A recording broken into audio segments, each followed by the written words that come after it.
دوستان سلام، به مجله خبری هالیوود خیلی خوش اومدین. امروز قراره حواشی سوپربول 2025 رو با هم بررسی کنیم. پس دکمه سابسکرایب رو بزنید و تا آخر این پست هم با من همراه باشید. سوپربول 2025 فقط یه بازی نبود، یه صحنه پر از هیجان، جنجال و لحظات تاریخی بود. از پیام انگیزشی براد پیت و اجرای طوفانی کندریک لامار تا حضور غافلگیر کننده ترامپ و جنجال تیلور سویفت، همه چی دست به دست هم داد تا این سوپربول فراموش نشدنی بشه.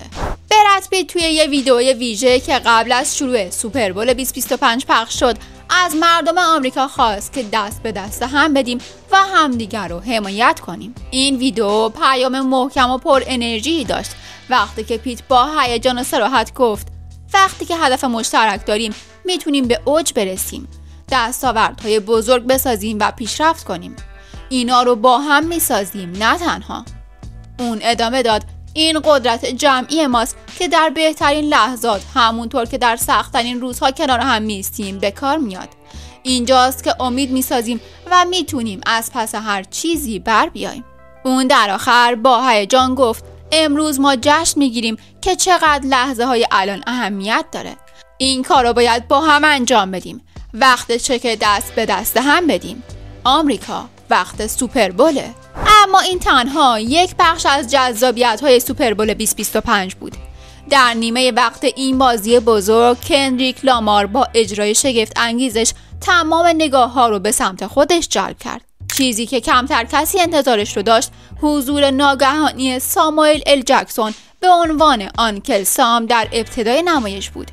اون با صدای بلند فریاد زد این دایی شماست، سام. و این بازی بزرگ آمریکاییه. این شروع نمایش 13 دقیقه لامار بود که به سرعت به یکی از بزرگترین اجراهای تاریخ سوپربول تبدیل شد. لامار که همیشه با جنبش جان سیاهان اهمیت دارد همراه بود، در این اجرا هم یک پیام هنری سیاسی پیچیده و ظریف رو از طریق موسیقی، رقص‌های جذاب و همکاری با خواننده محبوب سیزا منتقل کرد. در این 13 دقیقه لامار نه تنها تونست خودش رو به عنوان یک هنرمند بزرگ معرفی کنه، بلکه با پیامی اجتماعی و سیاسی اهمیت موضوعات جدی رو به همه یادآوری کرد. اما در یکی از لحظات اجراش، زمانی که به یکی از آهنگای معروف خودش میپرداخت، با یه حرکت غیر کلامی به اختلافاتش با دریک هم واکنش نشون داد که نگاه ها رو بیشتر به خودش جلب کرد. اما سوپربول 2025 فقط به اجراهای موسیقی محدود نمیشد.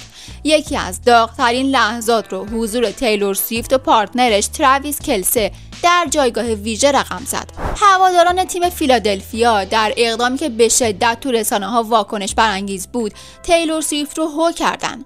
این لحظه به سوژه‌ای داغ برای رسانه‌ها تبدیل شد و توجه همه رو به سمت خودش جلب کرد.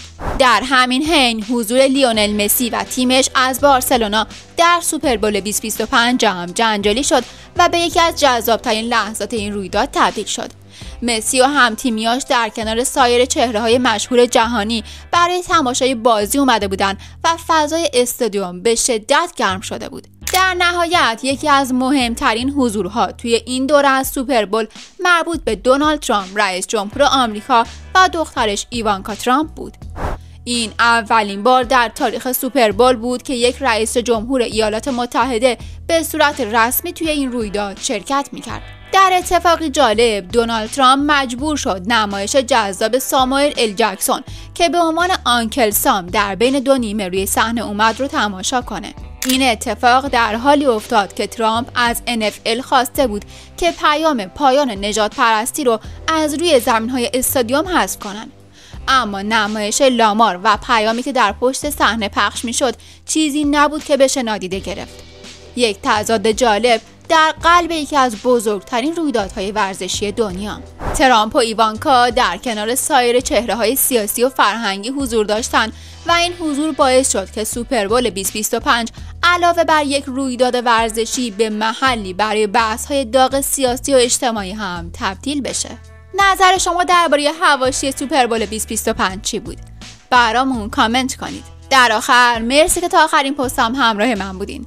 لطفاً با لایک و کامنت و سابسکرایبتون از کانال ما حمایت کنید. همچنین زنگوله زیر این پست رو فعال کنید تا از پست‌های جدید ما هم با خبر بشید.